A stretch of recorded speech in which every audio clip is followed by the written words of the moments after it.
अक़वाम मुत्तहिदा की सलामती कौंसिल में कोलंबिया पर ब्रीफिंग के दौरान अक़वाम मुत्तहिदा में पाकिस्तान के मुस्तकिल मंदूब आसिम इफ्तिखार ने अपने बयान में कहा कि मैं SRSG कार्लोस मैस्यू का जामे ब्रीफिंग देने पर शुक्रिया अदा करता हूँ और गुज़िश्ता 6 साल के दौरान इनकी शानदार क़यादत और ख़िदमात को सराहता हूँ। हम अक़वाम मुत्तहिदा की वेरिफिकेशन मिशन की अहम कारकर्दगी को सराहते हैं, जो कोलंबिया के अमन अमल में अक़वाम मुत्तहिदा के कलीदी किरदार का मजहर है।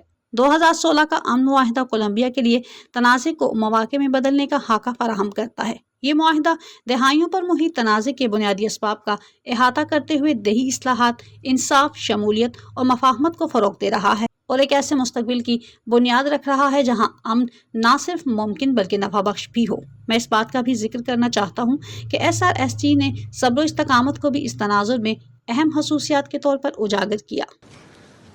I shall now make a statement in my capacity as the representative of Pakistan.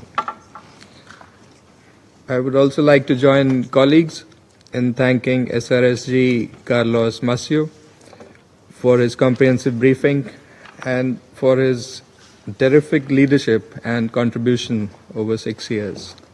We commend the UN verification mission for its important work, which exemplifies the UN's vital role in support of the Colombian peace process.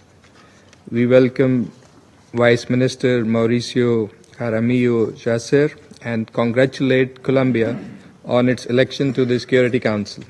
Pakistan looks forward to our future collaboration for global peace and security at the Council.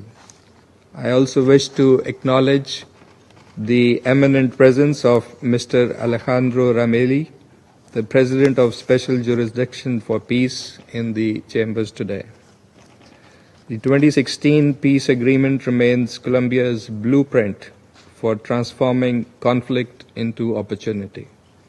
By addressing root causes of the decades-long conflict in Colombia, undertaking rural reforms, promoting justice, inclusion, and reconciliation, the peace agreement is paving the way for a future where peace is tangible with dividends for all Colombians. Pakistan commends the Colombian government and parties to the 2016 agreement for their continued commitment to peace despite many challenges.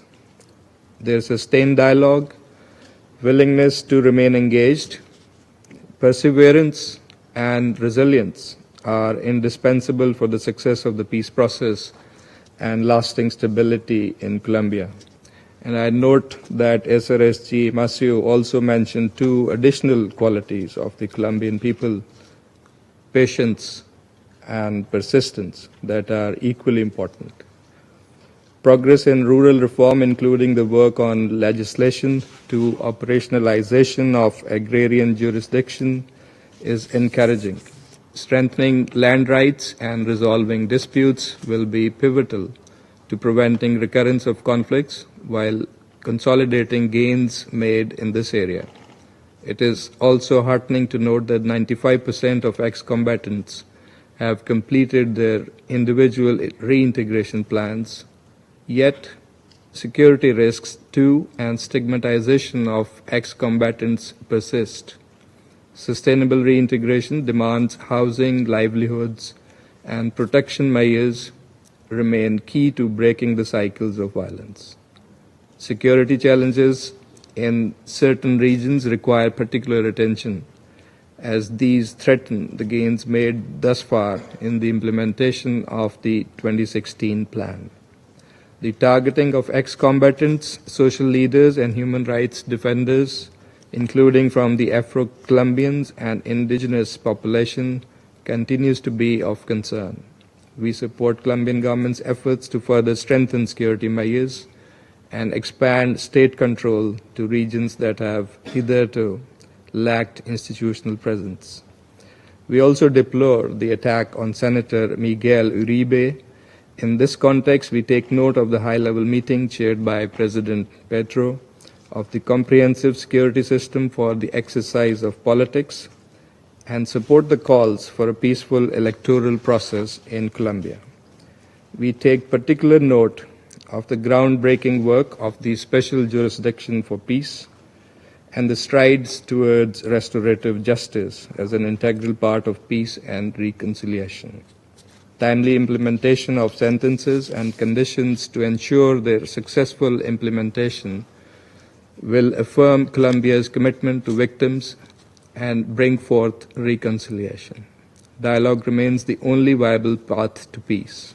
While national policies must be rooted in Colombia's unique context, identifying genuine commitment to peace among armed actors is essential. We urge armed groups to renounce violence and engage constructively, recommit to dialogue without preconditions, and fully respect the Constitution and national laws. Lasting peace in Colombia will require inclusive dialogue, development, and justice anchored in national ownership and trust. As Colombia approaches elections, it is imperative that all political actors play a role to uphold the spirit of the agreement and commit to peace. The international community must continue its support for Colombia, the 2016 peace agreement, and the vital work done by the UN verification mission. Pakistan reaffirms its strong support for this process and encourages all actors to stay the course towards full implementation of the peace agreement. I shall now resume my functions as President of the Council.